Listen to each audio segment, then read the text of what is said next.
Do you struggle with surrender? Like letting it go and letting it be God's? Friends, you're not alone.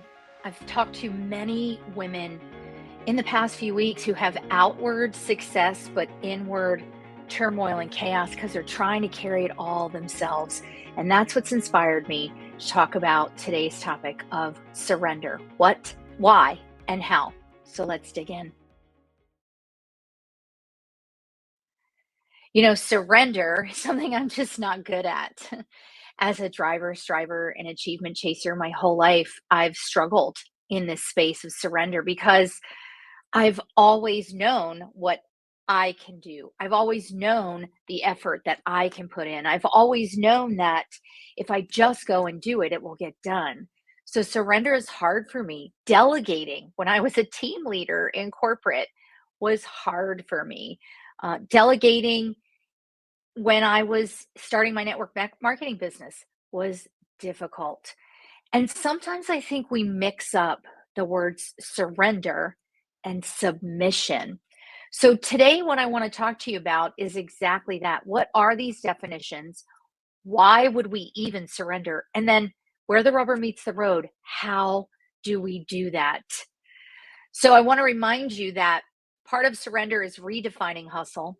And you can find my 4 keys to redefine hustle free download down in the show notes, or go to erinharrigan.com/4 key. We're also coming up to the next 90 days. I mean, Q2 has started. So I have also down in the show notes my 90-day mission plan tool for you. It's the same exercise that we use in our Rooted Group coaching community.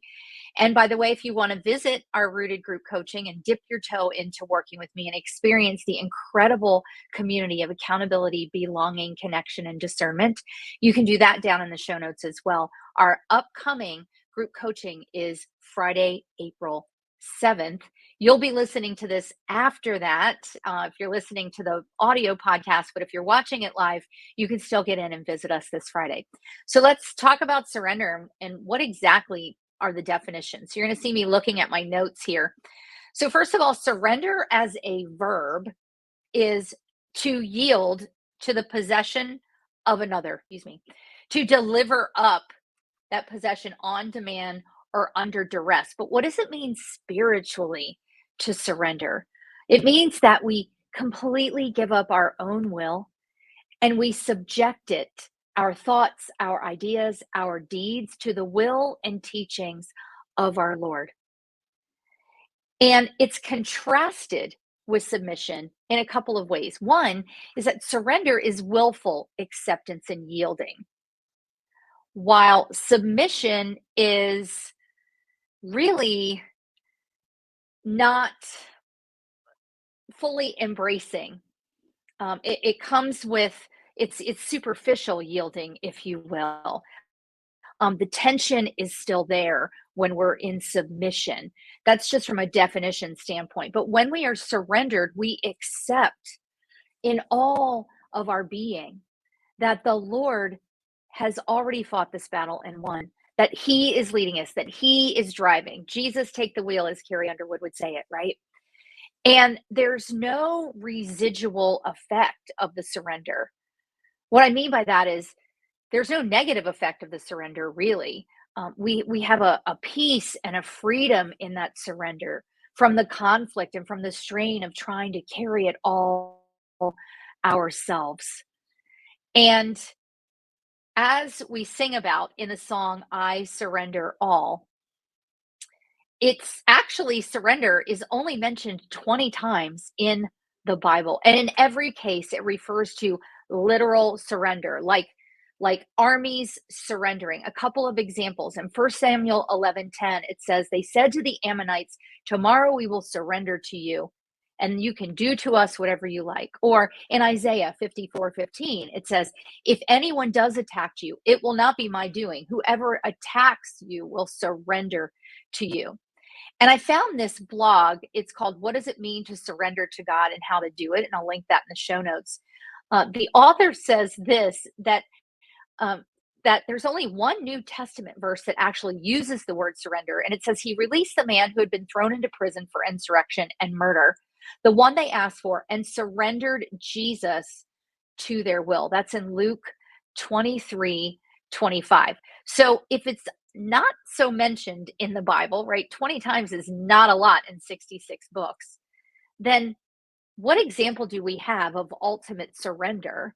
And what does surrender mean for us? Well, the ultimate act of surrender is Jesus in Luke 22:41 when it says he prayed to the Father, if you are willing, let this cup pass from me. Yet not my will, but thy will be done.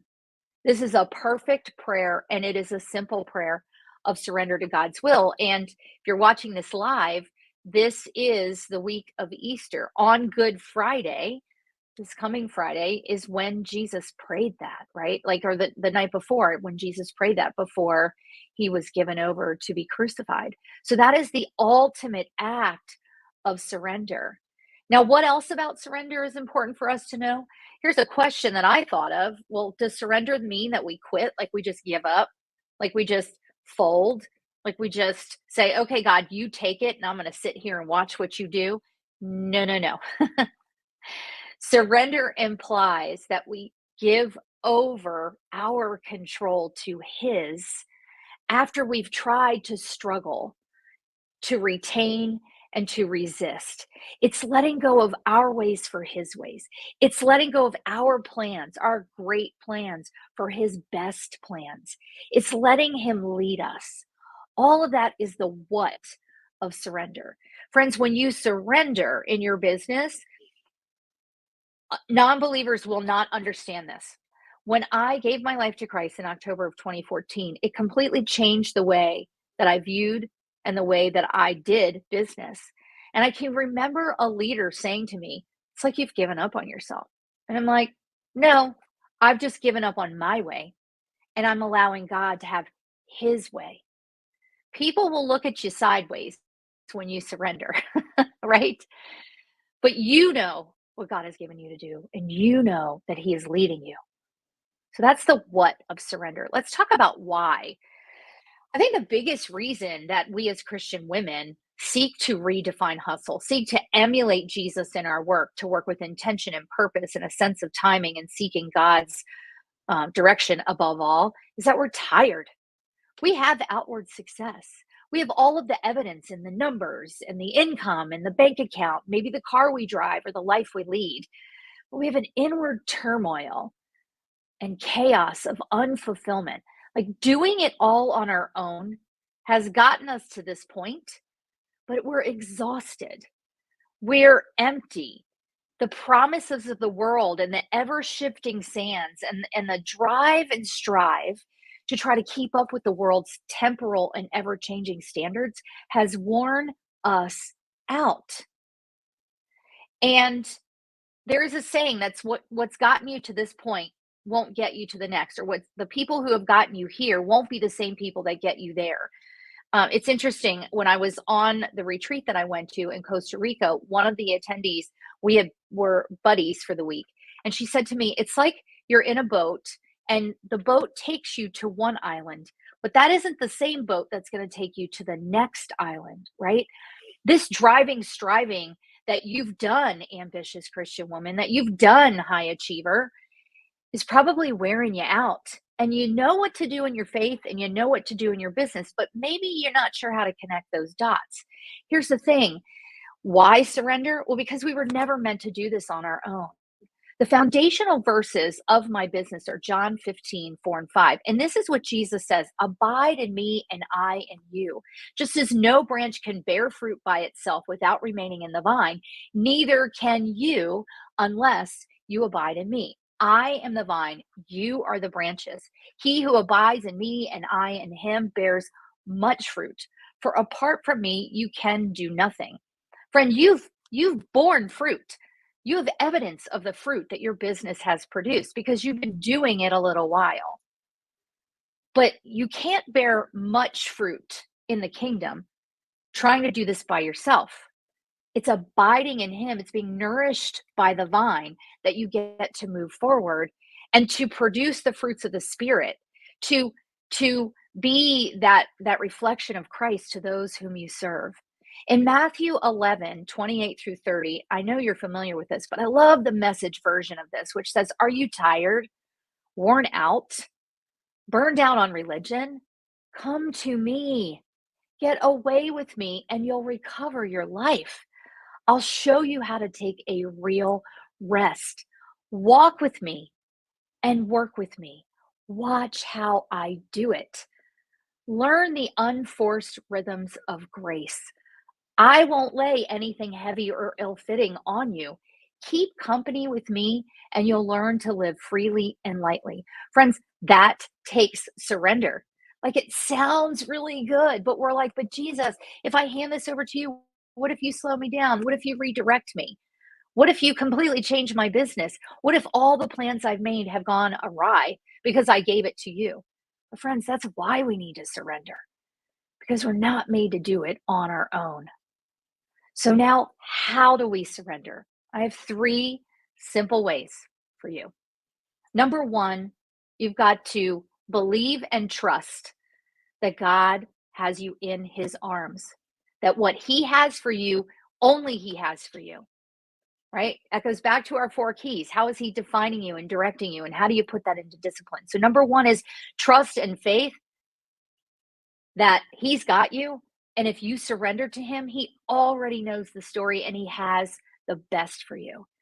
Number two, set a God honoring strategy. I know a lot of really successful women who've set their mission, vision, and values, and they've set their goals, and then they hit the ground running, but they don't have a plan necessarily.